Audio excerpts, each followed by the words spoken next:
The summer heat pressed against the windows of Corvino Enterprises like an unwanted guest, making the air conditioning work overtime.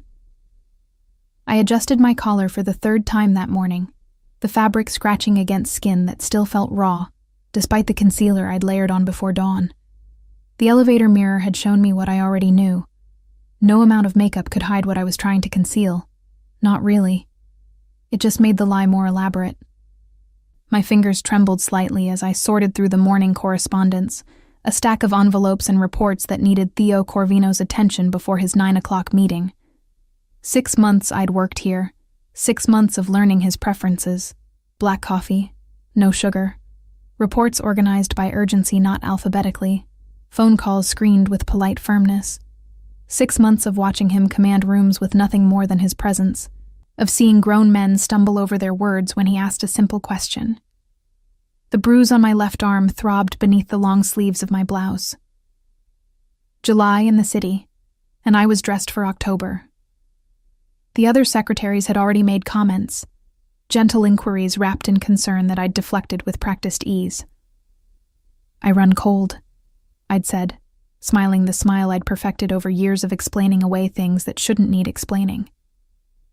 "Office buildings are always freezing, Iris." His voice cut through my thoughts, smooth and controlled as always. Theo stood in his office doorway, impeccable in charcoal gray, his dark eyes fixed on me with that intensity that made my stomach tighten. Not from fear. I'd learned to distinguish the flavors of that particular emotion, but from something else I didn't want to examine. My office. Now. I gathered the sorted correspondence, checking my collar one more time before crossing the threshold into his domain. The office smelled of leather and expensive cologne, underlaid with something I'd come to associate specifically with him. Control, measured and absolute. Floor-to-ceiling windows overlooked the city, but Theo rarely looked at the view. His attention was always focused inward, on whatever problem needed solving, whatever business required his particular brand of resolution. "Close the door." My hand hesitated on the handle. We'd been alone before, countless times, but something in his tone felt different, sharper. I pushed the door shut and heard the soft click of the latch engaging. "The Rossetti contracts need your signature," I began, moving toward his desk with the folder extended. Professional, efficient, the mask I wore better than any makeup. And the zoning board called about, "Why are you wearing a turtleneck in July?" The question landed like a physical blow. I'd expected many things from Theo Corvino, demands, orders, the casual exercise of authority that came as naturally to him as breathing. But not this. Not curiosity about my wardrobe choices. "I told you, I run cold. The air conditioning in here. You're sweating." He moved around the desk, closing the distance between us with 3 measured steps. "Your collar is damp. Try again." My throat constricted. I could feel the heat radiating from my face, could smell my own fear mixing with the subtle scent of the concealer I'd applied with shaking hands at 5 in the morning. "Mr. Corvino, I really don't think—" "Theo." His hand reached out, not touching, just hovering near my shoulder. "You've worked for me for 6 months. You call me Theo when we're alone. You know that." I did know that. It was one of the first things he'd told me, delivered with the same absolute certainty he brought to every declaration. "No, Mr. Corvino behind closed doors. No, sir. No, boss. Just Theo," as if the informality could somehow bridge the canyon between his world and mine. "The contracts." I tried again, holding the folder like a shield. "You have a meeting at 9. I'll reschedule." He took the folder from my hands, set it on the desk without looking at it.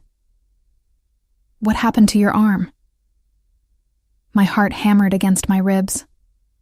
"Nothing happened to my arm." "Show me." "That's inappropriate, Mr. Theo. That's an inappropriate request from an employer."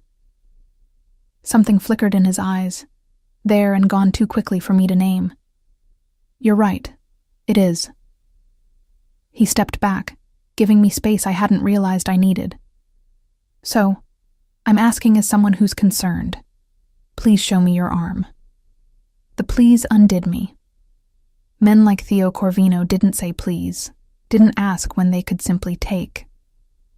I'd watched him negotiate deals that would make lesser men weep, had seen him dismiss executives with a single cutting remark. But now he stood before me, waiting, and the pleas hung in the air between us like an offering. My hands moved to my collar before I could stop them.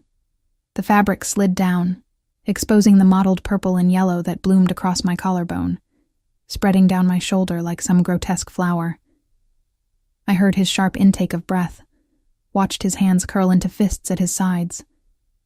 Who did this to you? The question came out flat, emotionless. Somehow that was worse than if he'd shouted. I pulled my collar back up, fingers clumsy with shame and something that felt dangerously like relief. It's not what you think. Then tell me what it is.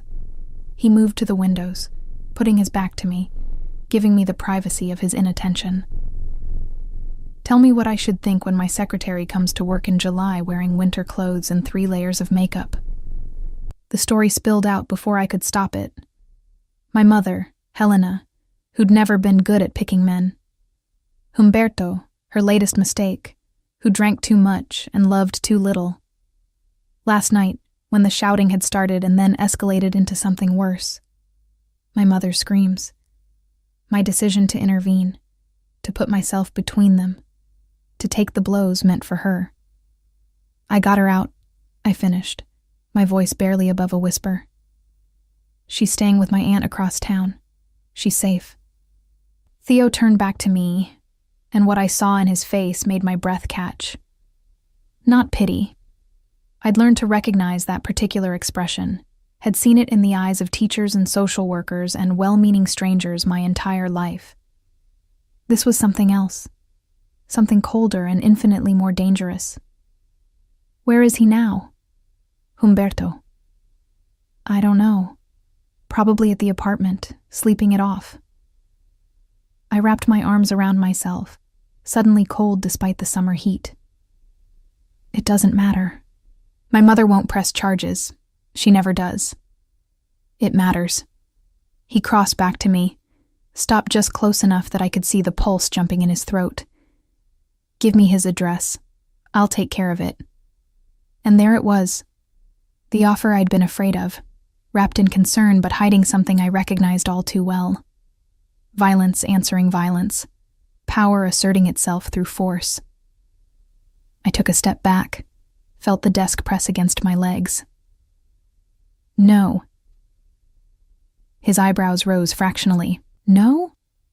I appreciate the offer, Theo. Really.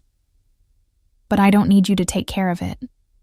I forced myself to meet his eyes, to hold his gaze even as my instincts screamed at me to look away. I don't need you to do whatever it is you're thinking of doing. You don't know what I'm thinking of doing. Yes, I do. My voice came out steadier than I felt. I know exactly what you're thinking of doing, and I'm telling you no. The silence stretched between us, taut as a wire. I could see him processing my refusal, could almost hear the calculations running behind those dark eyes. Men like Theo Corvino weren't told no. They weren't denied, weren't refused. They asked. No, they suggested, and the world rearranged itself to accommodate them. Why? The single word carried genuine confusion. Because I'm afraid. The truth escaped before I could dress it in more palatable language. I'm afraid of what you'll do. I'm afraid of what it means to owe someone like you a favor. I'm afraid. I stopped, swallowed hard against the thickness in my throat. I'm afraid your kind of help comes with a price I can't afford to pay. Understanding dawned across his features, followed by something that might have been hurt if men like him were capable of such vulnerability. He nodded slowly, stepped back, gave me room to breathe. I understand. His voice had returned to its usual measured control, the brief glimpse of something more human disappearing behind the mask of authority he wore so well. "But I'm going to ask you to do something for me. Not as your employer, but as someone who—" He paused, seemed to reconsider his words. "As someone who would like to ensure your safety." I waited, barely breathing. "Let me assign someone to watch over you, discreetly. You won't even know he's there most of the time." Theo moved back to his desk, picked up his phone, sent a quick text. "His name is Ivo. He's good at his job, and his job will be to make sure Humberto doesn't come near you or your mother again. That's not necessary. It's already done." He looked up from his phone, and the expression on his face was pure Theo Corvino, immovable, absolute. "This isn't negotiable, Iris. You can refuse my help with Humberto directly, but you can't stop me from ensuring my secretary's safety. Consider it a workplace perk." I should have argued, should have insisted on my independence, on my ability to handle my own problems. But exhaustion pulled at me, the kind that came from too many years of being strong when I wanted nothing more than to collapse. And beneath the exhaustion, something else whispered seductively. What if I let someone help? Just this once? Okay. The word felt like surrender and relief in equal measure. "Thank you." Theo nodded, already turning his attention back to business, to the contracts that needed signing and the meetings that needed rescheduling. But as I gathered the forgotten folder and moved toward the door, his voice stopped me one more time. "Iris." I turned back, found him watching me with an expression I couldn't quite decipher. "I'm not him. Whatever you're afraid I'll become, whatever you think I'm capable of, I would never hurt you. I need you to know that." The declaration hung in the air between us, weighted with sincerity I wasn't sure how to process. I nodded, not trusting my voice, and escaped to the safety of my desk outside his office. As I sank into my chair, my phone buzzed with a text from an unknown number. "This is Ivo. I'm parked across the street in the gray sedan. Don't look for me. Just know I'm here." I glanced out the window without thinking, caught a glimpse of the vehicle he'd mentioned, felt something in my chest loosen fractionally. Not safety. Not yet. But maybe the beginning of something close to it. The bruises would fade, I knew. They always did. But as I turned back to my work, pulling up Theo's calendar to reschedule his morning, I wondered if this feeling, this strange combination of fear and hope, and something I didn't want to name, would prove just as temporary. The weeks that followed our conversation settled into a rhythm I hadn't expected. Theo never mentioned the bruises again, never asked about my mother or Humberto, never pressed for details I wasn't ready to give. But the evidence of his concern manifested in subtle ways I was learning to recognize. Ivo became a constant but invisible presence. True to Theo's promise, I rarely saw him, but I felt him there. A shadow that moved when I moved. A car that always seemed to be parked nearby. A figure that appeared at just the right moment when I stayed late at the office and needed to walk to my car in the darkened garage. The first time I'd consciously acknowledged his presence with a small wave, he'd nodded back, his weathered face breaking into something that might have been a smile. My mother called daily now, her voice lighter than I'd heard it in years. She'd moved in with my aunt permanently, had started attending therapy sessions I suspected Theo had somehow arranged and paid for, though he'd never admit it. When I'd asked her about the counseling, she'd been vague. "The community center offers free services. Can you believe that?" I could believe it about as much as I believed the gray sedan that appeared outside my aunt's building every evening was coincidence. Work at Corvino Enterprises continued with its usual intensity. Theo's business dealings remained opaque to me. I scheduled meetings with people whose names I recognized from news reports, filed paperwork for companies I didn't quite understand, and maintained the careful professional distance I'd perfected over 6 months of employment. But something had shifted between us.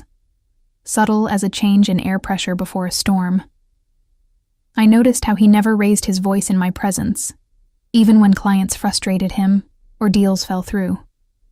Other secretaries whispered about Theo's legendary temper, about furniture that had been replaced after particularly difficult negotiations, about executives who'd emerged from his office looking shaken. But with me, his voice remained level, controlled, almost gentle. "Iris, did you finish the Moretti contracts?" he'd ask, appearing at my desk with the same quiet intensity he brought to everything.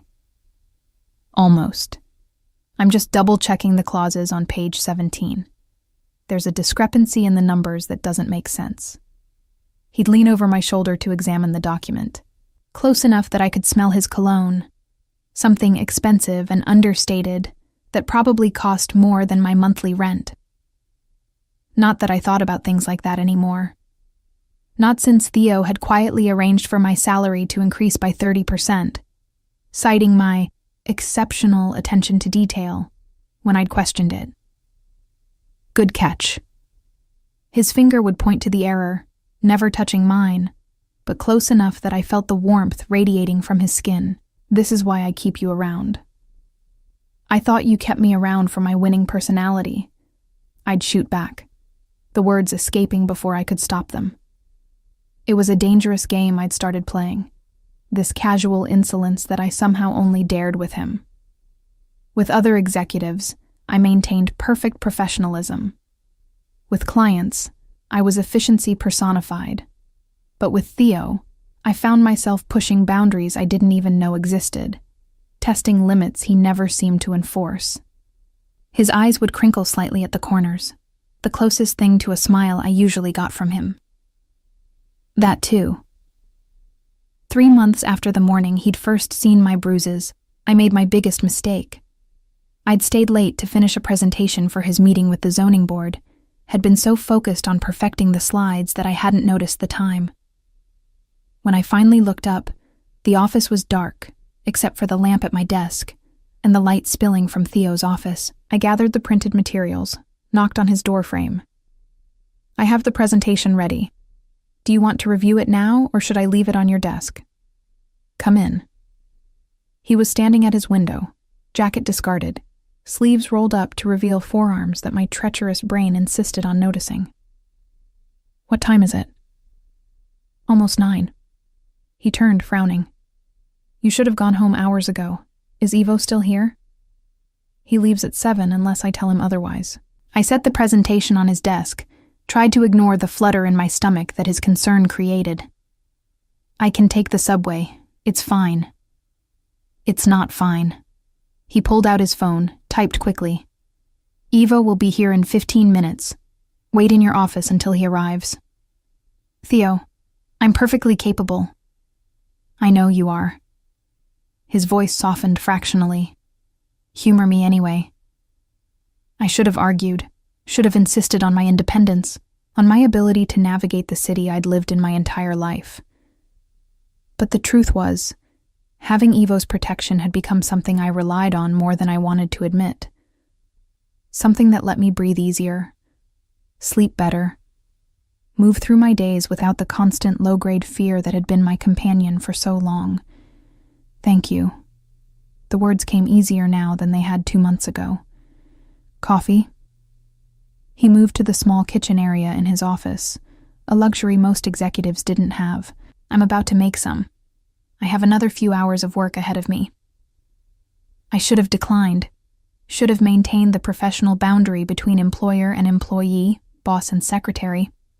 But the office felt different at night, intimate in a way that daylight didn't allow. And I was tired of always doing what I should. "Black, no sugar." His eyebrow rose. "You've been paying attention." "It's literally my job to pay attention to your preferences." "Is it?" He handed me a cup, the ceramic warm against my palms. "I thought your job was to manage my schedule and file my paperwork." "That too." I took a sip, felt the caffeine hit my system like a small electric shock. "Though technically, making coffee for you violates at least 3 different employment law provisions about gender-based workplace expectations." This time he actually smiled, A real one that transformed his face from merely handsome to something that made my breath catch. File a complaint with HR. I'll take my chances with the lawsuit. You are HR. Conflict of interest. Noted. We stood there in his office, drinking coffee at 9 p.m. on a Tuesday, and for the first time since I'd started working for him, I let myself acknowledge what I'd been carefully not thinking about for months. I liked Theo Corvino. Not as an employer, not as the dangerous man whose empire I only partially understood, but as a person. As someone who made me coffee and worried about my safety, and never once pressured me for more than I was willing to give.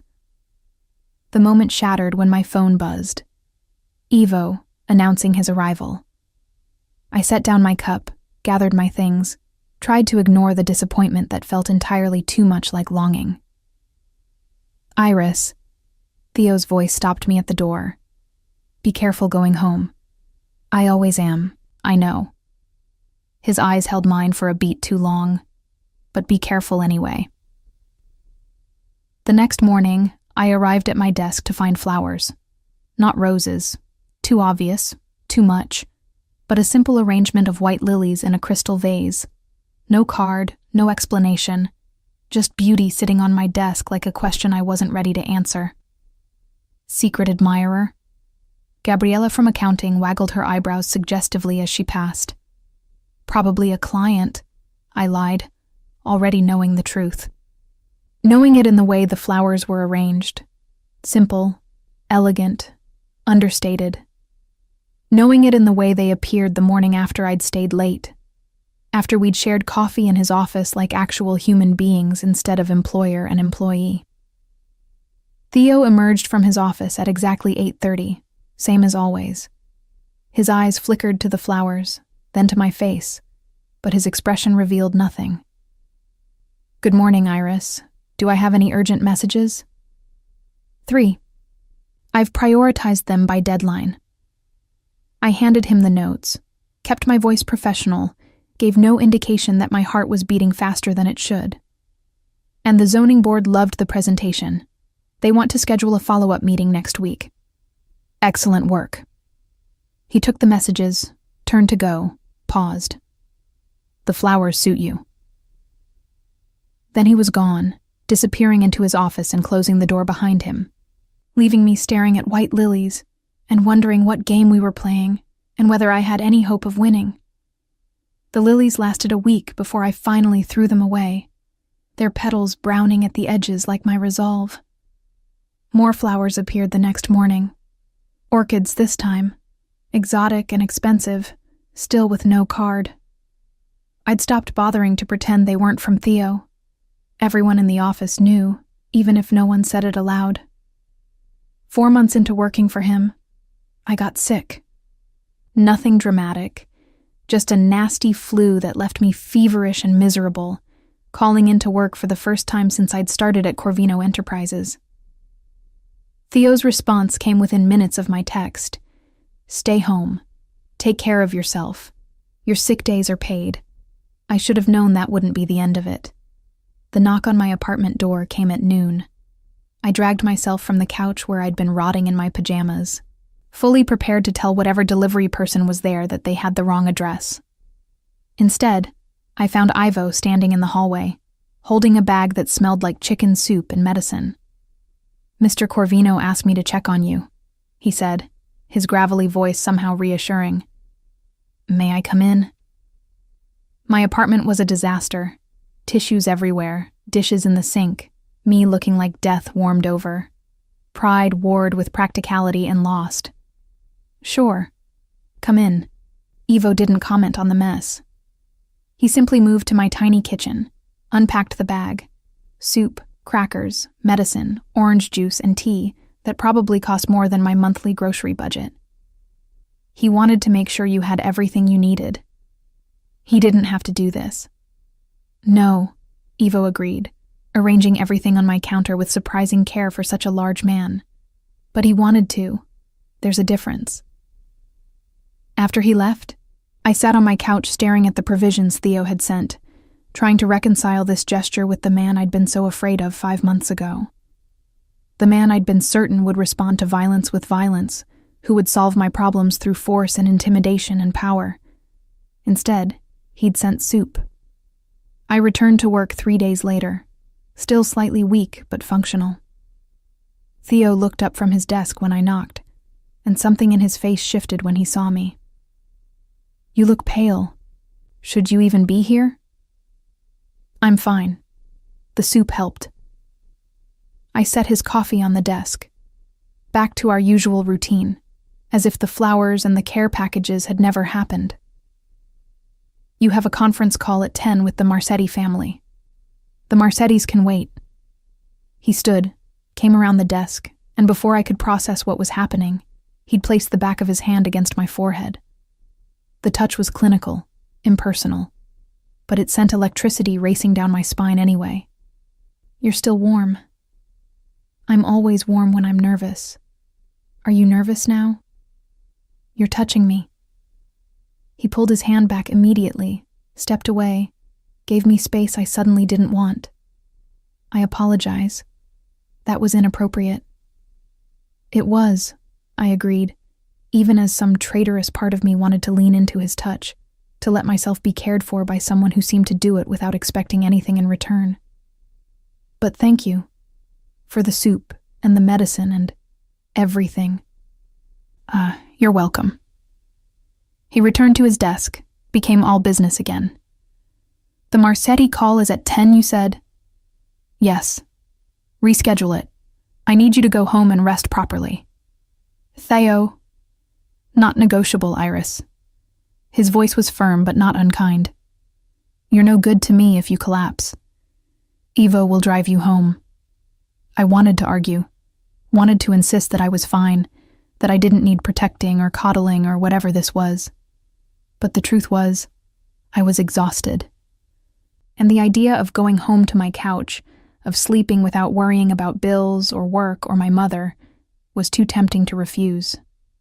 "Okay, thank you." That evening, as I dozed on my couch, my phone buzzed with a text from an unknown number. "This is your mother.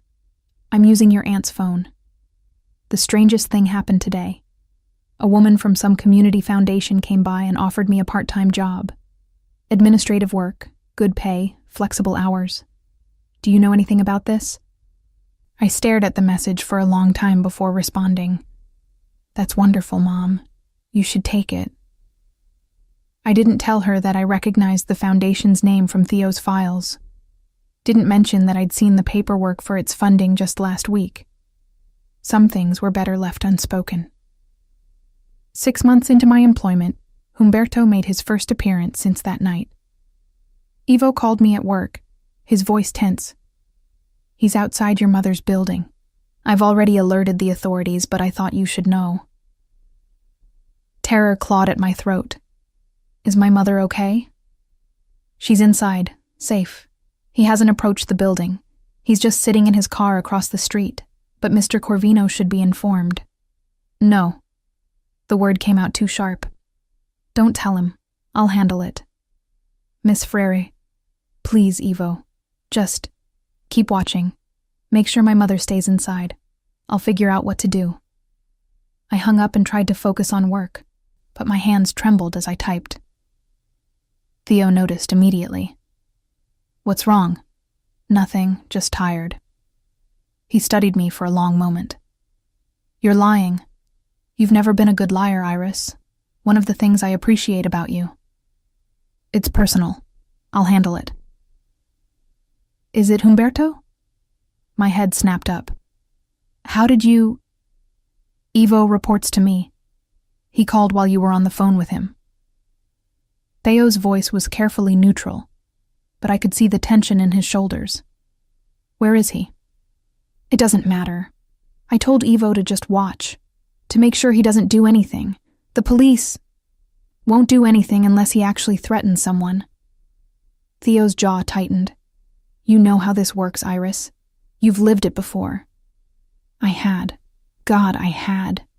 The useless police reports, the restraining orders that were just paper, the system that only responded after someone got hurt. But still, I couldn't let Theo be my solution. Couldn't let him become the violent answer to my violent problem. I said no before.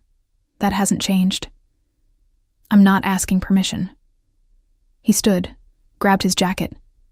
I'm going to make sure your mother is safe. That's all. No violence, no threats, just presence. Theo, please. Would you rather I send someone else? Someone less inclined to restraint? His eyes held mine, and I saw the truth there.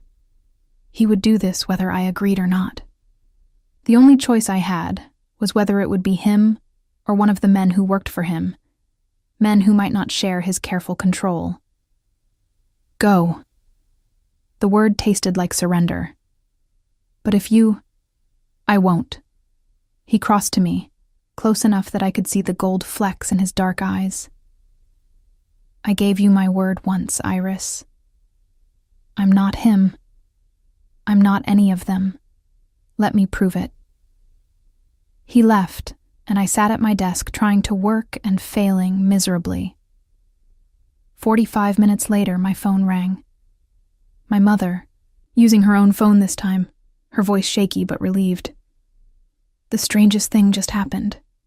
Humberto was sitting outside in his car, and this man, very well dressed, very polite, went over and talked to him.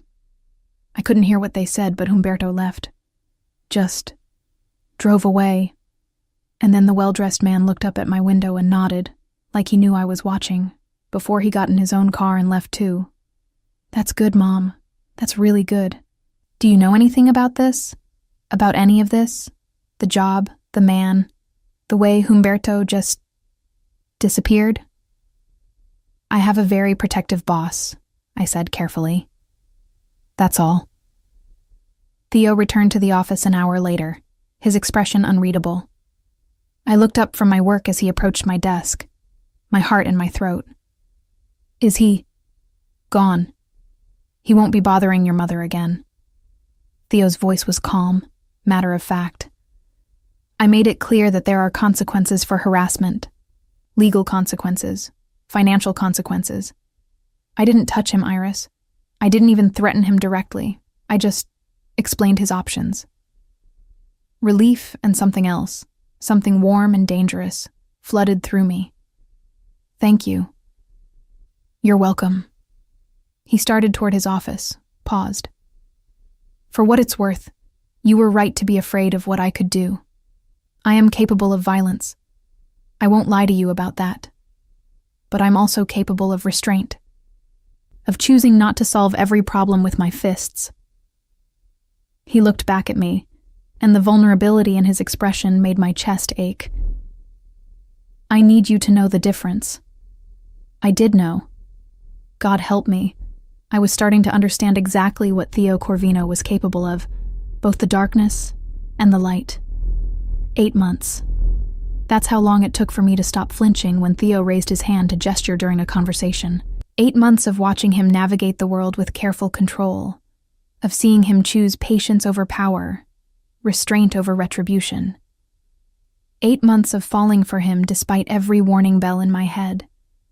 It happened gradually, the way seasons change, too subtle to mark the exact moment winter becomes spring. I stopped jumping when he appeared at my desk, started looking forward to the quiet moments after everyone else had gone home, when we'd work side by side and he'd occasionally ask my opinion on something unrelated to business, a book he was reading, a restaurant he was considering, a charity he was thinking of supporting. What do you think about the arts program? He'd spread the grant applications across my desk late one Thursday evening. Which one would make the most difference? I studied the proposals, surprised he was asking. This one, the community theater. It serves the neighborhoods that don't have access to the Performing Arts Center downtown. That's what I thought too. He made a note on the application. But the symphony has more prestige. Since when do you care about prestige? He looked up, and I saw the hint of a smile. I don't. I wanted to see if you did. Is this a test? Everything's a test, Iris. You've been passing them for 8 months. The words hung between us, loaded with meaning I wasn't ready to examine. I turned back to the applications, tried to ignore the way my pulse had quickened. Then came the incident with the coffee. I'd been distracted, thinking about my mother's upcoming birthday, and how I could afford to get her something nice with my salary and the mysterious bonuses that kept appearing in my paychecks. I didn't notice the cup was overfilled until it was too late, until coffee was spilling across Theo's desk and soaking into the contracts he'd spent all morning reviewing. Oh God, I'm so sorry.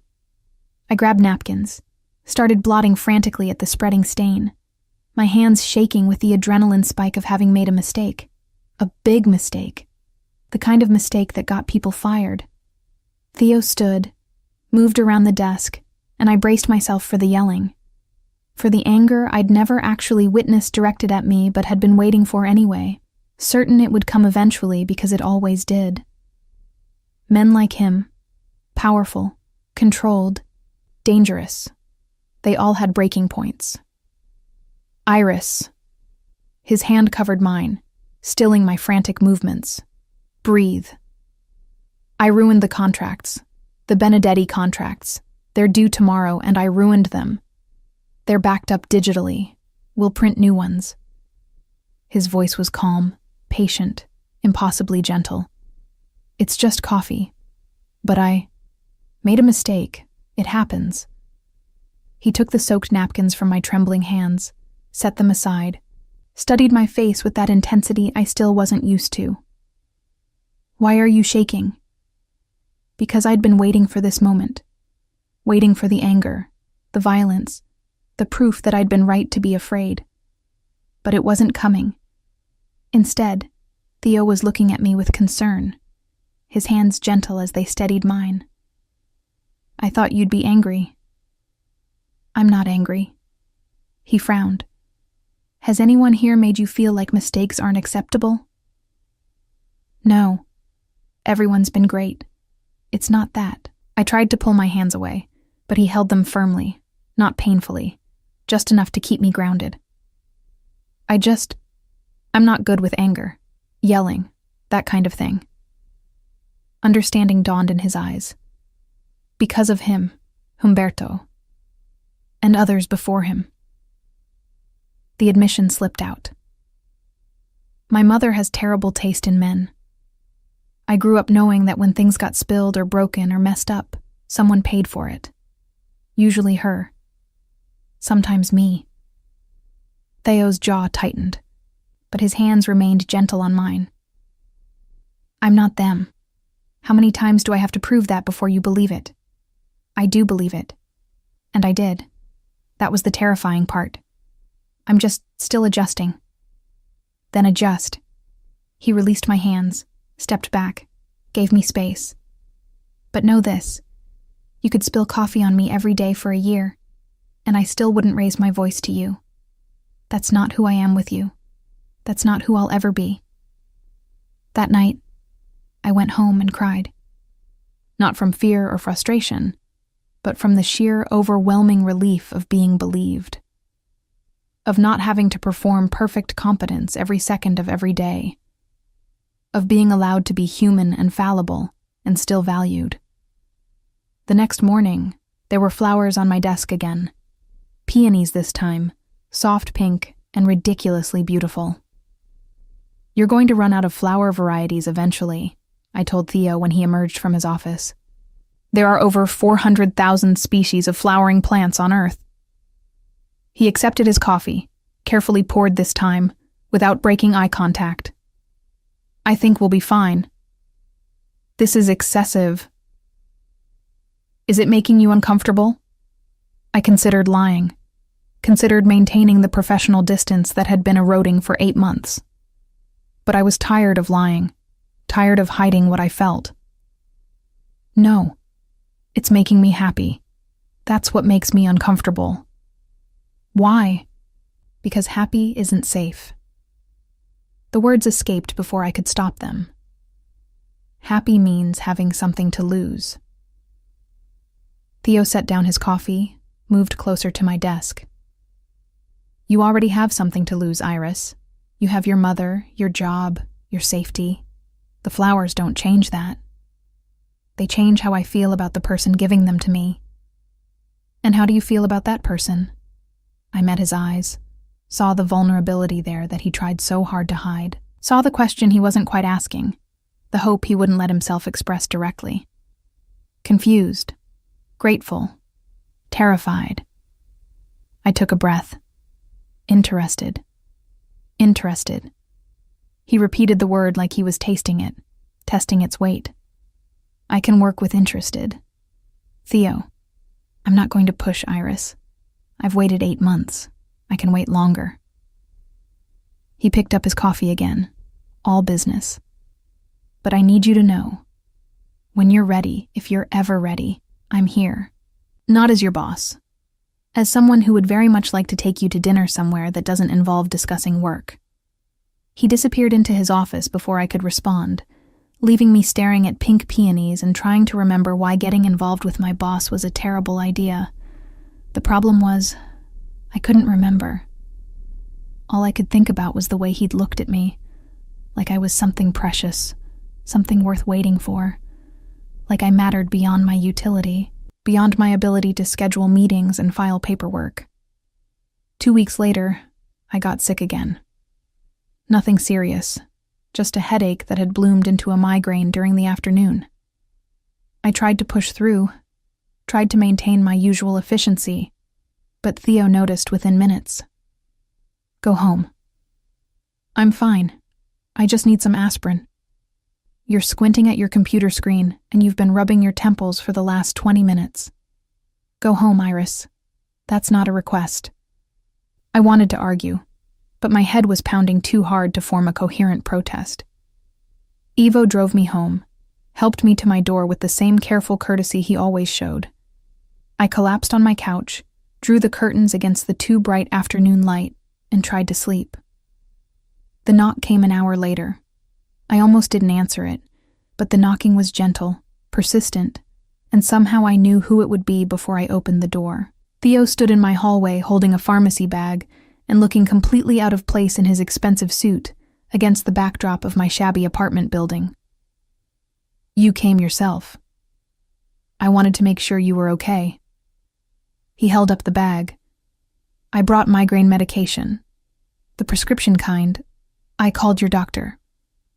You called my doctor?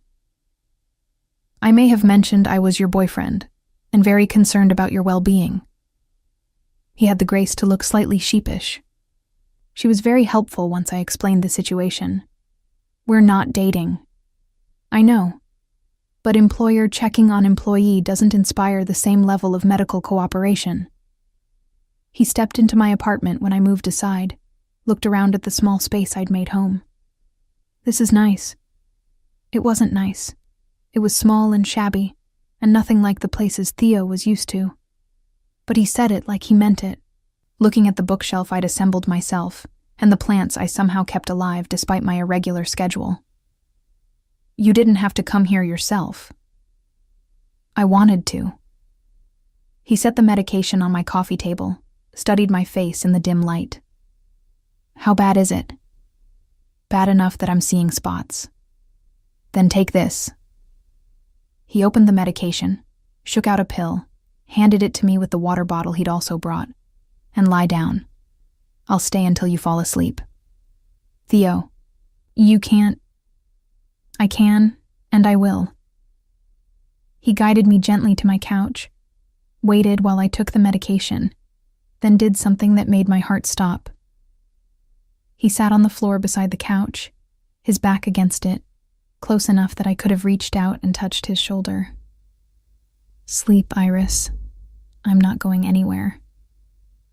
I should have sent him away, should have maintained boundaries, protected myself, kept my heart safely locked away from men who sent flowers and called themselves my boyfriend to my doctor and sat on my floor while I slept. But I was so tired.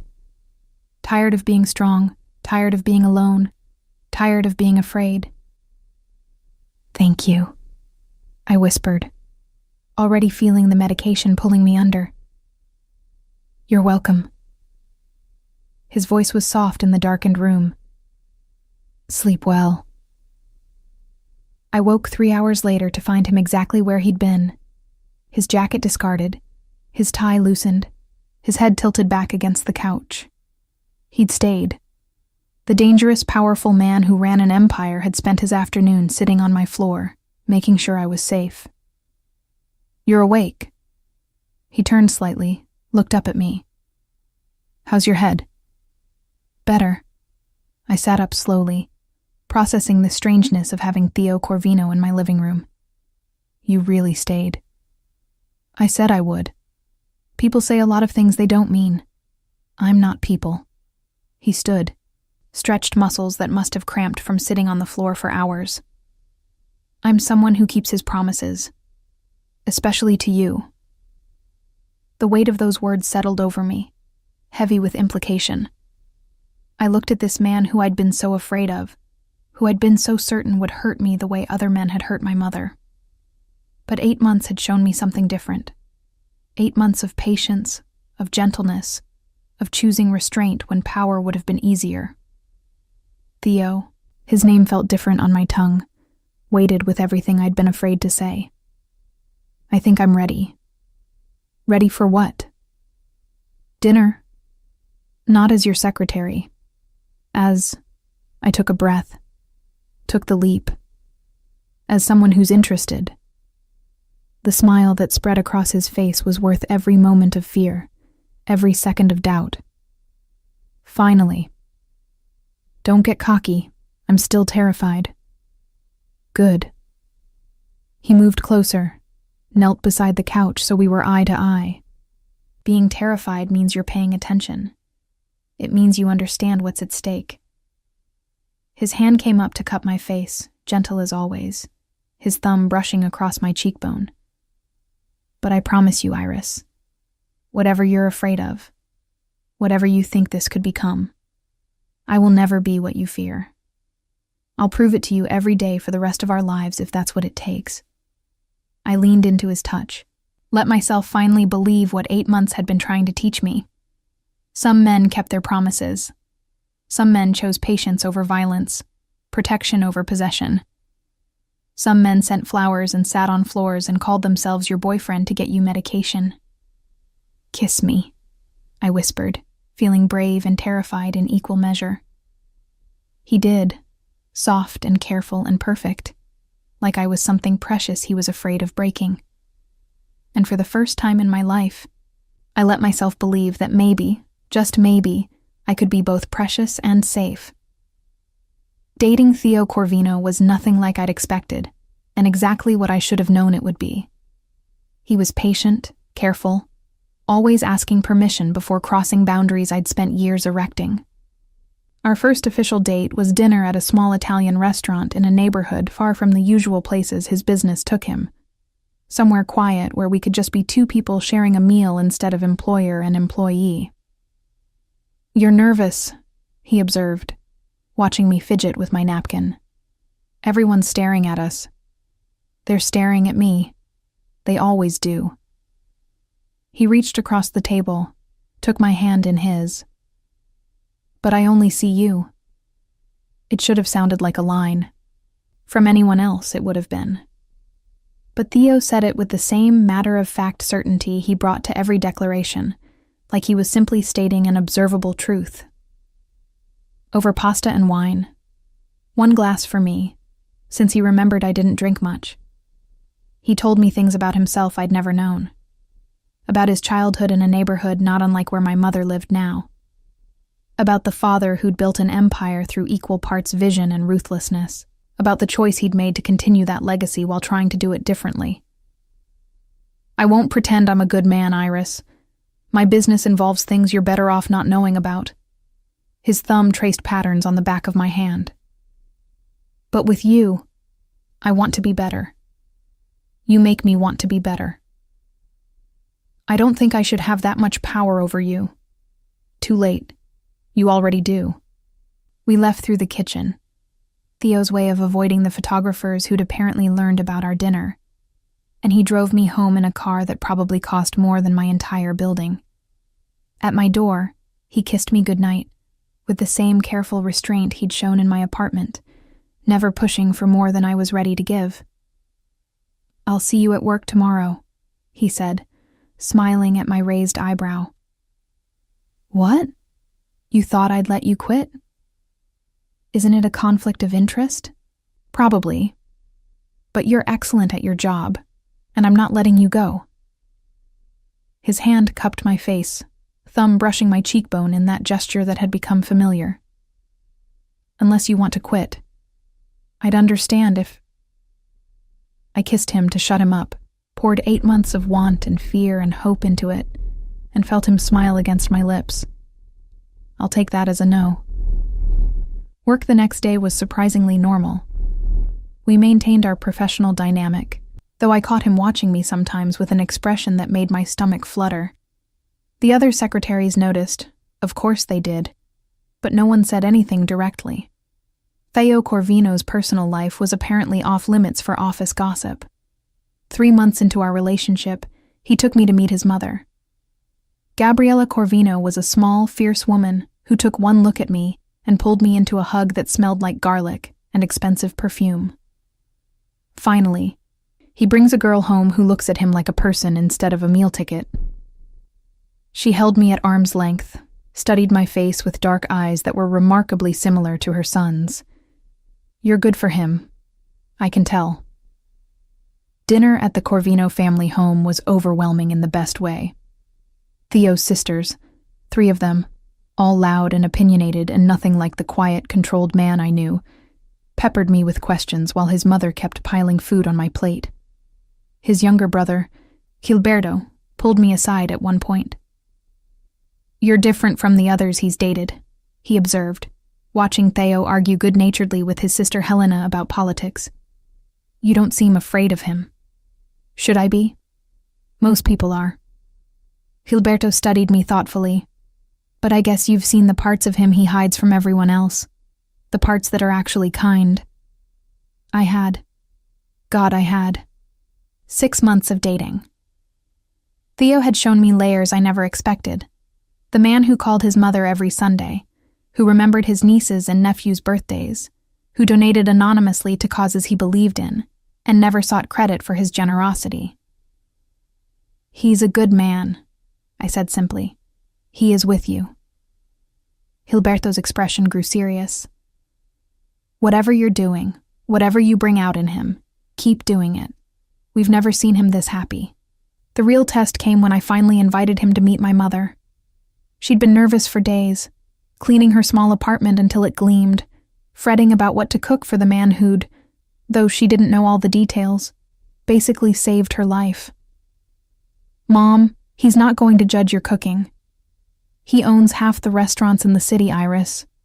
Of course he's going to judge my cooking. But Theo arrived with flowers for my mother and compliments for her simple meal, eating seconds and thirds like it was the finest cuisine he'd ever tasted.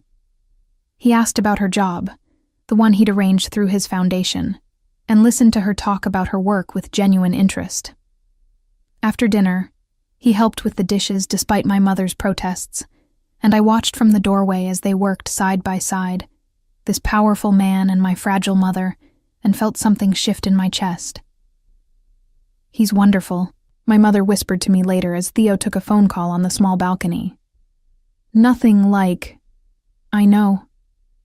I hugged her, felt her relax against me in a way she never had when I was growing up. He's nothing like any of them. 1 year into our relationship, Theo asked me to move in with him. Not demanded, not assumed. Asked, with the same careful respect he'd shown me from the beginning. I know it's fast. I know you value your independence. We were in his penthouse. I'd started staying over a few nights a week, and he looked genuinely nervous. But I hate the nights you're not here. I hate knowing you're across the city instead of next to me. And before you say it, yes, I know that's possessive and probably not healthy, but it's the truth. I looked around the space that had become familiar over the past year, so different from my shabby apartment but starting to feel like home anyway. What about my mother? I can't just abandon her. I'd never ask you to. He pulled me close, wrapped his arms around me with that perfect pressure that made me feel safe instead of trapped. What if we got her a place nearby? Better security, closer to her work, I know a building. You always know a building. It's kind of my business. He pressed a kiss to my temple. She could be 5 minutes away instead of across the city. You could see her every day if you wanted. It was too much. Too generous. Too perfect. Too everything I'd been afraid to want. But I'd learned over the past year that Theo's generosity didn't come with strings attached, didn't require repayment or subservience or surrender of my autonomy. Okay. I tilted my head back to look at him. But I'm paying rent. Don't be ridiculous. Theo, fine, you can pay rent. The smile playing at his lips told me he was humoring me. $1 a month. That's not... Take it or leave it, Iris. Some battles you're not going to win. I moved in the following month. My mother settled into a beautiful apartment 3 blocks away, close enough to visit easily, far enough to maintain our independence. Evo's protection extended to her building too, though she still didn't know the full extent of Theo's involvement in her safety. Living with Theo was like dating him, only more so. He was thoughtful in ways I'd never experienced, remembering I liked my coffee a specific temperature, keeping the bathroom stocked with my favorite products, giving me space when I needed it, and proximity when I didn't. But he was also possessive in ways that should have bothered me more than they did. He didn't like when I went out without telling him where I'd be. He worried when I stayed late at work, which was ironic, since I technically worked for him. He had opinions about my friends, my schedule, my safety. You're being overprotective. I told him one evening after he'd questioned why I needed to meet Gabriella from accounting for drinks. I'm being appropriately protective. He looked up from his laptop, expression serious. You're the most important thing in my life, Iris. I'm not going to apologize for wanting to keep you safe. I'm not asking you to apologize. I'm asking you to trust that I can take care of myself. I do trust that. He closed the laptop, gave me his full attention, but the world is dangerous, and I know exactly how dangerous because I'm part of what makes it that way. Let me have this. Let me know where you are, who you're with. Not because I don't trust you, but because it's the only thing that keeps me sane. I'd crossed the room, settled into his lap, felt his arms wrap around me with that now familiar combination of possession and protection. Okay, but you have to trust that I'll tell you if it becomes too much. I will, I promise. 18 months into our relationship, Humberto appeared one last time. Not physically, Evo made sure of that, but in the form of a threatening email to my mother. Something about wanting to talk, about unfinished business, about how he'd found out where she lived. I found out when my mother called, her voice shaking with a fear I'd hoped she'd never feel again. I was at work, at my desk outside Theo's office, and the moment he heard my tone change, he was there. What happened? I showed him the email my mother had forwarded. Watched his expression go from concern to ice cold in the space between heartbeats. Pack your things. We're leaving. Theo, I can't just... You can and you will. He was already typing on his phone, messages flying to people I couldn't see. I'm going to take care of this, permanently, and I don't want you here when I do. Fear spiked through me. What does permanently mean? He looked up, and I saw something in his eyes I'd never seen directed at me before. The cold, calculated danger that made other men afraid. It means he'll never threaten your mother again. It means this ends today. Theo, please. I grabbed his arm, felt the tension thrumming through him. Don't do something you can't take back. Don't become what I was afraid you were. I am what you were afraid I was, Iris. His voice was gentle despite the fury I could feel vibrating beneath his skin. I've always been that man. The only difference is that I've chosen not to show you that side of me. But when someone threatens you or your mother, that choice becomes very difficult to maintain. Then choose it anyway. I moved closer, forced him to look at me instead of his phone. Choose to be the man who sends flowers and sits on floors and keeps his promises. Choose to handle this the way you've handled everything else, with patience and control and restraint. The internal struggle played out across his face, the fury warring with the control I'd come to rely on. Finally, he exhaled slowly, some of the tension leaving his shoulders. Okay, no violence. But he's going to wish I'd chosen differently. He kissed my forehead, lingering there. Go home. Take your mother to our place. I'll handle this and meet you there tonight. Promise me. I promise, Iris. No violence, just consequences. I went home and gathered my mother, brought her to the penthouse she'd only visited once before. We waited together, drinking tea and pretending neither of us was terrified about what Theo might do despite his promises. He came home 6 hours later, looking tired but satisfied. Found us in the living room and went straight to my mother. Mrs. Helena, Humberto won't be contacting you again. I've arranged for a restraining order. A real one, with teeth. I've also ensured that his employer is aware of his extracurricular activities. And I've made it clear to certain parties that any future harassment will be met with legal action that will make his life very difficult. My mother stared at him. You did all that in 6 hours? I'm very efficient. He turned to me, and the dangerous man who'd left that morning was gone, replaced by the one I'd fallen in love with. No violence, as promised. I went to him, wrapped my arms around him, felt the tension finally drain from his body. Thank you. Anything for you? He held me close, his voice low enough that only I could hear. Anything to keep you safe. Always. That night, after my mother had gone to the guest room and Theo and I lay tangled together in our bed, he traced patterns on my bare shoulder and said something that made my heart stop. Marry me. I pushed up to look at him, certain I'd misheard. What? Marry me, Iris. He wasn't smiling, wasn't making it romantic or elaborate, just stating it with the same certainty he brought to every important declaration. I don't have a ring yet, because I wanted to ask first, wanted to make sure you'd say yes before I made it official. But I'm asking now. Be my wife. Let me protect you and your mother forever. Let me love you the way you deserve to be loved. Tears spilled down my cheeks before I could stop them. This is the least romantic proposal ever. I know.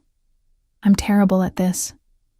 He wiped my tears with his thumbs, his own eyes suspiciously bright. But I mean every word.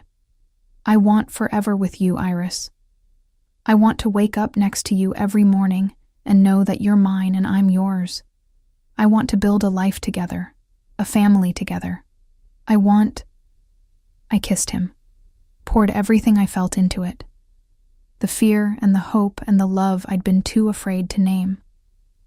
Yes. Yes. Yes, I'll marry you. Yes to forever. Yes to all of it. I smiled through my tears. But you're getting me a ring, a really nice one. Because if I'm going to be Iris Corvino, I want everyone to know it. His laugh was pure joy. Deal. The ring appeared 3 days later, an emerald surrounded by diamonds that caught the light and scattered it like promises. Theo slipped it onto my finger over breakfast, his hand steady even though I could see the nerves in his eyes. It's perfect, I whispered, watching the way it looked on my hand. It's too much, but it's perfect. Nothing is too much for you. He kissed my knuckles, right above the ring. I'd give you the world if you'd let me. I just want you, the real you, the man who sends flowers and keeps promises and sits on floors while I sleep. That's who I am with you. That's who I'll always be with you. We told my mother that evening. She cried. Happy tears this time. Relief and joy mixing together as she pulled both of us into a hug that smelled like the lavender sachets she kept in her closet. You'll be good to her, she said to Theo. Not a question, but a statement. You'll protect her the way I couldn't." "I will." His arm was steady around my waist, anchoring me. "With everything I have." The wedding was small, intimate, nothing like the elaborate affairs Theo's business connections expected, just family in a garden venue his mother had helped us find. Flowers everywhere and joy soaking into every moment. My mother walked me down the aisle, both of us wearing dresses that Theo had insisted on buying despite my protests. She looked healthier than I'd seen her in years, her eyes clear and her smile genuine as she placed my hand in Theo's. "Take care of my girl," she whispered to him. "Always," he promised, and meant it with every fiber of his being. The ceremony was traditional, the vows personal. When the officiant asked if anyone objected, Theo's youngest niece, 6 years old and full of opinions, shouted, "No way!" loud enough to make everyone laugh. His family had welcomed me completely, treating me not as an outsider but as someone who'd always belonged. "I, Theo Corvino, take you, Iris Frary, to be my wife." His hands were steady on mine, his voice carrying across the garden. "I promise to protect you, to cherish you, to be patient when you need me to be, and strong when you need that instead. I promise to send you flowers for the rest of our lives, and to never, ever raise my voice to you. I promise to be worthy of your trust, your love, your faith in me." My own vows came out shaky with emotion. "I, Iris Frary, take you, Theo Corvino, to be my husband. I promise to believe in you even when I'm afraid, to trust you even when it's hard, to love you for exactly who you are. I promise to be brave enough to accept your protection and strong enough to stand beside you. I promise to be yours, completely and forever." The kiss that sealed our marriage was witnessed by everyone we loved, approved by the universe itself, it seemed. When we broke apart, Theo rested his forehead against mine and whispered, "Mine. Yours," I agreed, meaning it in ways I'd never thought possible. "Always yours." The reception was loud and joyful, his family celebrating with an enthusiasm that matched their personalities. My mother danced with Theo's father, a fierce man who'd built an empire and somehow raised a son who knew when to choose patience over power. I watched them together and saw the future: safety, security, love that didn't hurt. Late in the evening, after most of the guests had departed and the sky had darkened to velvet, Theo pulled me aside to a quiet corner of the garden. "I have something for you, another wedding gift. You've already given me too much. Not this." He handed me an envelope, watched my face as I opened it. Inside was a deed to a house, 3 bedrooms, in a neighborhood I'd mentioned loving months ago. "For your mother, her own place, fully paid for. No rent, no landlords, no worrying about making ends meet. Just hers, free and clear." I couldn't speak past the lump in my throat. This man, this dangerous, powerful man who could have solved every problem with violence, had instead chosen this. Security for the woman who'd suffered so much, peace for the mother who'd never had enough of it. "You didn't have to do this. I wanted to." He pulled me close, and I went willingly, fitting against him like we'd been designed for exactly this purpose. "She gave me you, Iris. This is the least I can do." We found my mother sitting with Theo's mother, the two of them laughing over something Theo's sister had said. When I handed her the envelope, when she opened it and saw what it meant, her tears started fresh. "I can't accept this. It's too much. Mom." I knelt beside her chair, took her hands in mine. "You spent your whole life struggling, sacrificing, surviving. Let someone take care of you for once. Let us give you this." She looked at Theo, who'd settled beside me, his hand warm on my back. "Why? Why would you do this for me?" "Because you're Iris's mother. Because you survived things no one should have to survive. because you raised an incredible woman who taught me that patience is stronger than power." He smiled, genuine and warm. "And because I can. Let me use my resources for something that actually matters." The house became my mother's haven. We helped her move in over the next few weeks, Theo's family showing up to paint and arrange furniture and fill the space with warmth.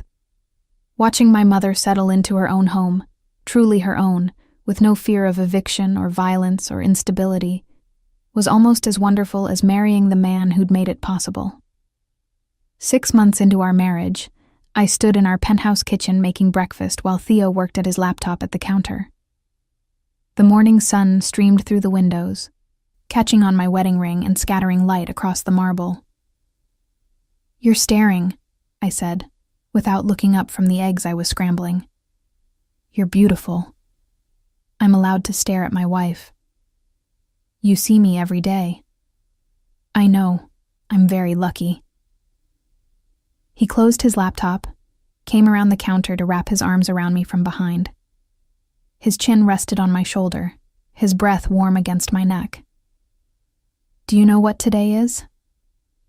"Wednesday? It's been 2 years since you spilled coffee on my contracts and thought I'd fire you for it." I laughed, remembering my panic, my certainty that one mistake would undo everything. "You brought it up at our wedding, in your speech. Because it was important. That was when I knew." "Knew what?" "That you'd been hurt before. That you expected anger and got patience instead. That I needed to be careful with you, gentle, because you'd learned to expect violence, and I needed to teach you something different." I turned in his arms, looked up at the man who'd somehow become my entire world. "You did teach me something different. You taught me that love doesn't have to hurt, that power doesn't have to destroy, that some men keep their promises. Always." He kissed me, soft and sweet, the way he'd kissed me 1,000 times before and would kiss me 1,000 times more. "I'll always keep my promises to you."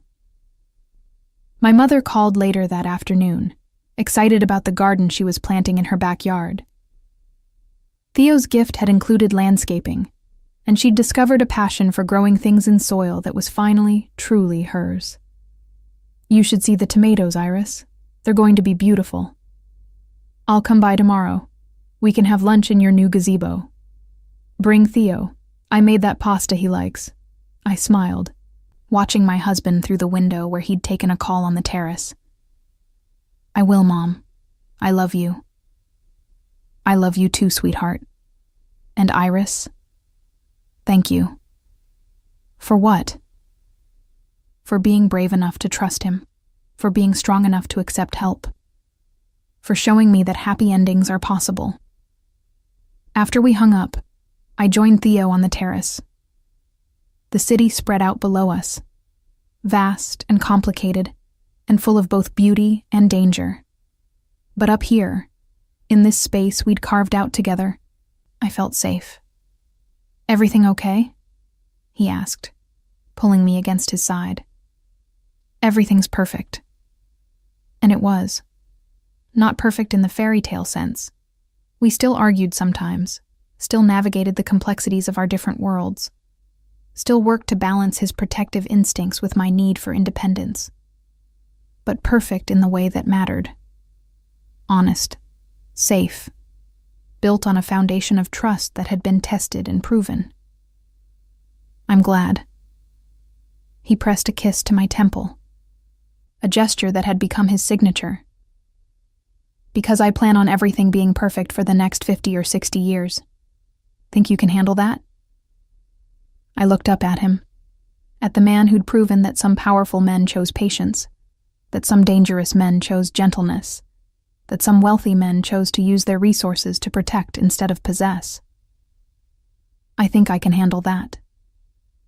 And standing there in the golden afternoon light, wrapped in the arms of the man who'd taught me what love should feel like, I knew I was telling the truth. We'd found our happy ending, my mother and I. Not because we'd been rescued, but because we'd been brave enough to accept help from someone who offered it without conditions. The bruises had faded long ago, but the love we'd built in their place would last forever. 2 years into our marriage, I woke to find Theo already awake, watching me with that intensity I'd grown to crave instead of fear. The morning light filtered through our bedroom curtains, casting golden patterns across the white sheets that had become our sanctuary. "You're staring again," I murmured, stretching against him. "I'm appreciating," he corrected, his hand tracing lazy patterns down my spine. "There's a difference. What are you appreciating at 6 in the morning? The fact that you're here, that you chose to stay, that every morning for 2 years, I've woken up next to you, and it still feels like a miracle."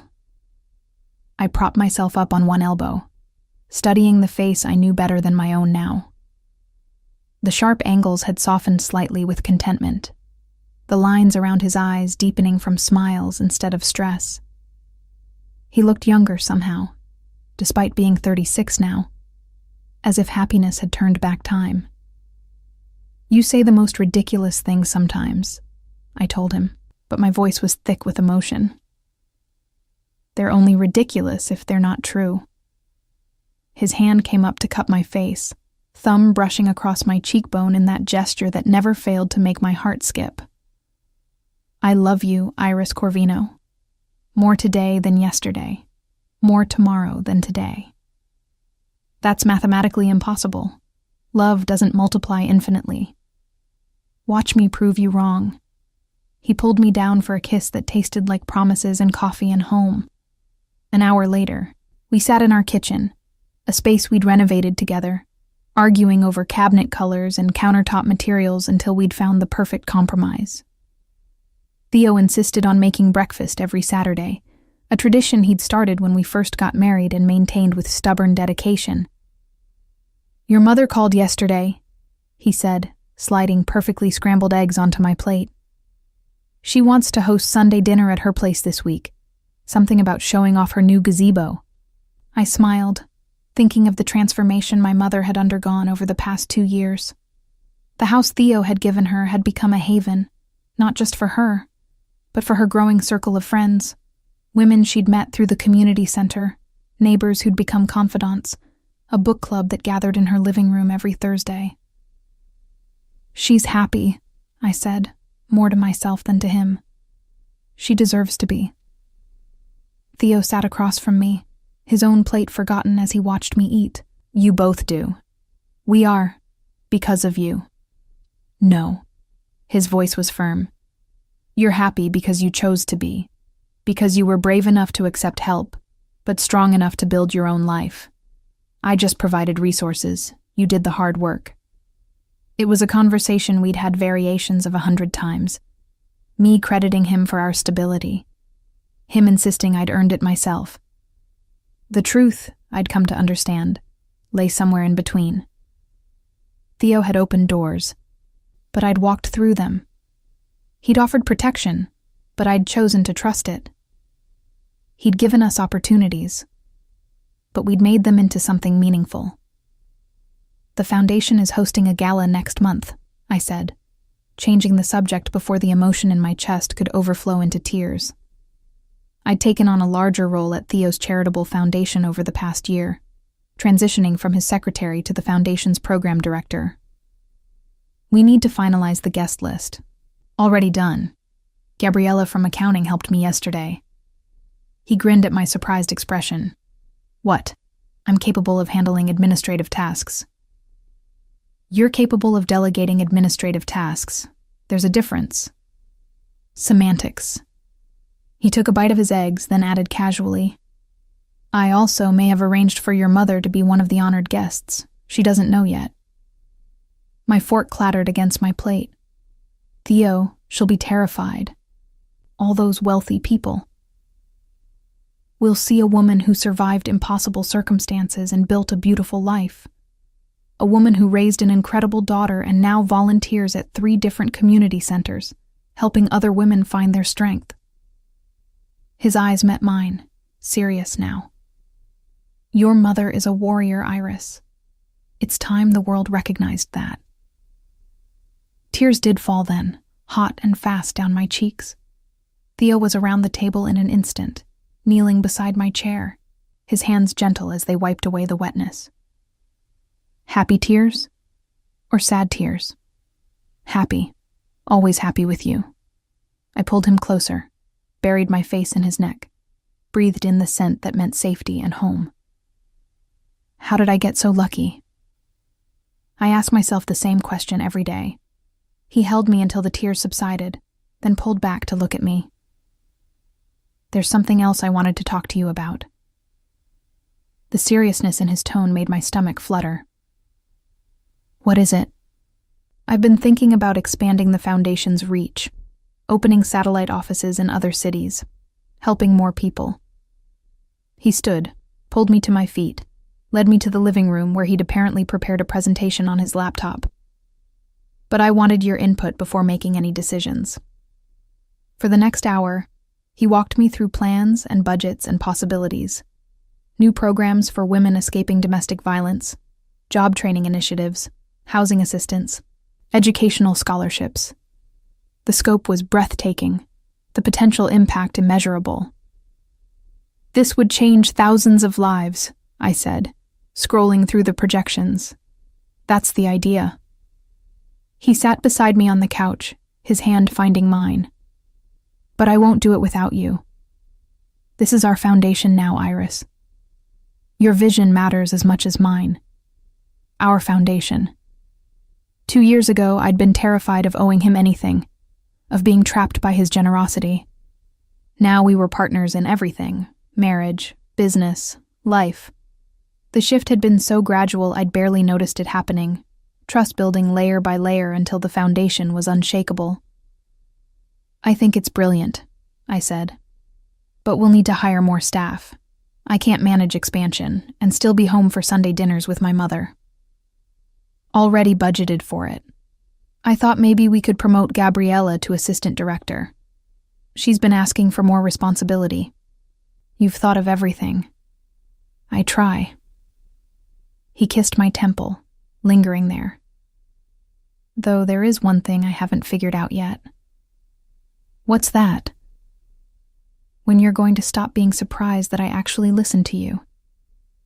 I laughed, the sound filling our home with warmth. Probably never. I grew up thinking powerful men didn't listen to anyone. Then I'll spend the rest of our lives proving you wrong. That afternoon, we visited my mother at her house.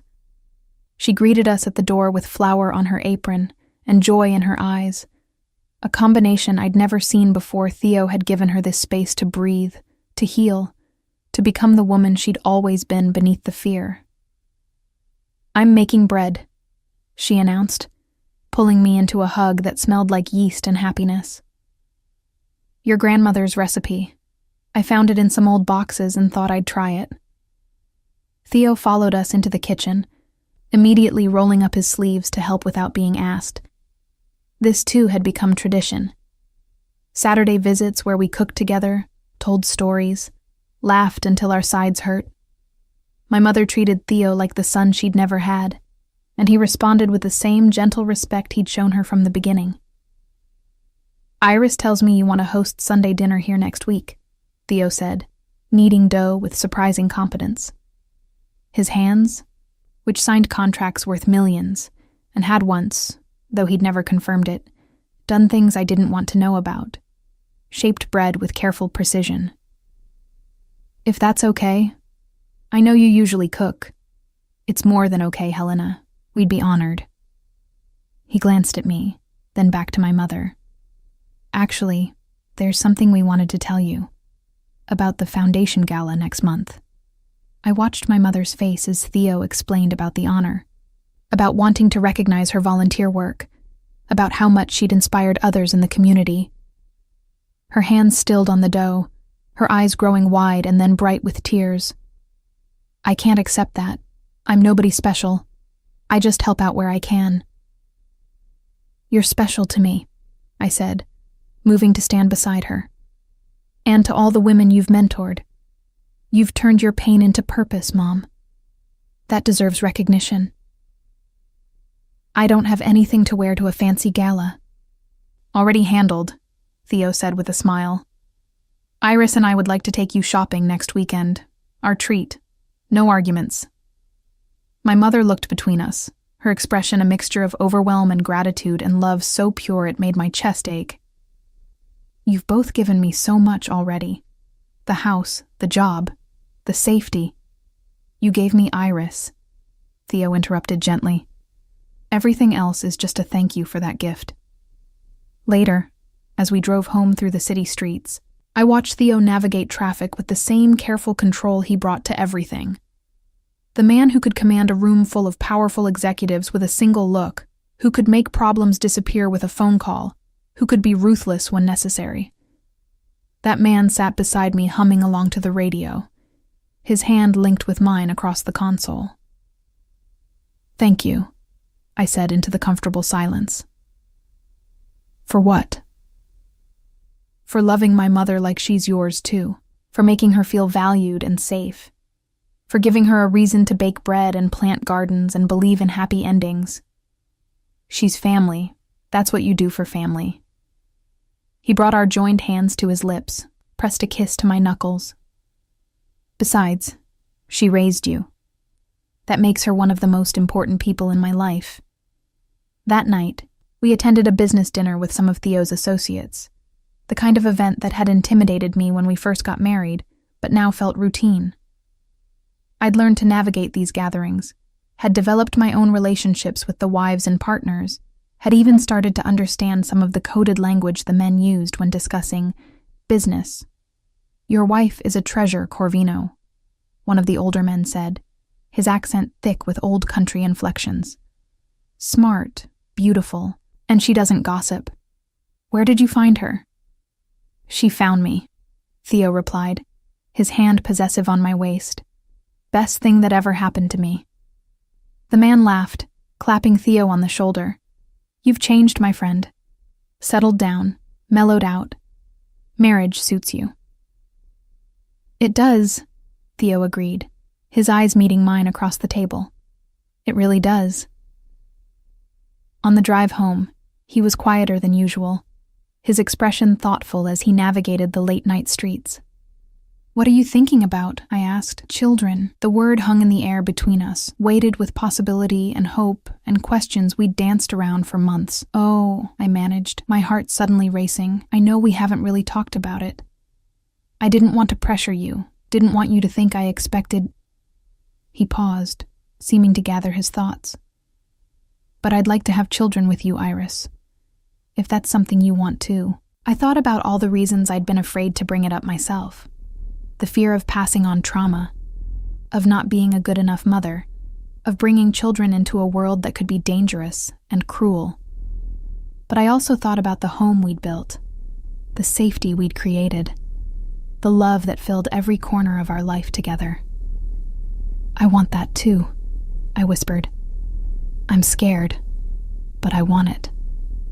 We'll be scared together, Theo said, pulling the car to a stop in our building's garage. He turned to face me, his expression open in a way it only was when we were alone. And we'll figure it out together, just like we've figured out everything else. What if I'm not good at it? What if I mess them up? Then we'll mess them up together and pay for their therapy later. His smile was gentle, understanding. But I don't think you could mess up a child if you tried, Iris. You have too much love to give. So do you. You proved that with me, with my mother. You know how to protect without controlling, how to love without hurting. I learned that from you. He cupped my face in his hands, his thumbs brushing across my cheekbones. You taught me that strength can be gentle, that power doesn't have to destroy, that the best way to keep someone safe is to help them believe in their own strength. We sat in the car for a long time, holding each other, imagining the future, children who would grow up knowing safety and stability and unconditional love. Children who would have grandparents who adored them, aunts and uncles who spoiled them, parents who would fight to give them everything we'd had to fight for ourselves. Not yet, I said finally, but soon. I want to enjoy being just us for a little while longer." "However long you need," Theo promised. "I'm not going anywhere." And he wasn't. That was the miracle I woke up to every morning. The knowledge that Theo Corvino, with all his power and danger and intensity, had chosen me. Chosen patience over force. Chosen to stay when leaving would have been easier. Chosen to prove every day that love didn't have to hurt. We'd built something beautiful from broken pieces. We'd turned fear into trust, pain into healing, survival into thriving. And every day, in 100 small ways, we continued to choose each other. That night, as we lay tangled together in our bed, Theo traced patterns on my shoulder and whispered, "I love you, Iris, my wife, my partner, my heart." "I love you too," I whispered back. "My protector, my home, my always." Outside our windows, the city continued its restless motion. But inside our sanctuary, everything was still, peaceful, perfect. We'd found our happy ending and discovered it was really just the beginning. A family, of purpose, of a love that would continue to grow and deepen with every passing year. The bruises had faded long ago, both the visible ones and the invisible scars that had taken longer to heal. In their place was something stronger, something that couldn't be broken by fear or doubt or the darkness of the past. In their place was love, patient and powerful and permanent. The kind of love that sent flowers and sat on floors and kept promises. The kind of love that transformed broken girls into strong women and dangerous men into devoted husbands. The kind of love worth waiting for, worth fighting for, worth building a lifetime around. And as I drifted toward sleep in Theo's arms, I sent up a silent prayer of gratitude. For the courage to trust, for the strength to heal, for the miracle of finding home in the last place I'd expected to look, for finding everything I'd never dared to hope for in the man who'd proven that some powerful men choose to protect instead of possess, to cherish instead of control, to love instead of harm, for finding Theo and discovering that happy endings were possible after all.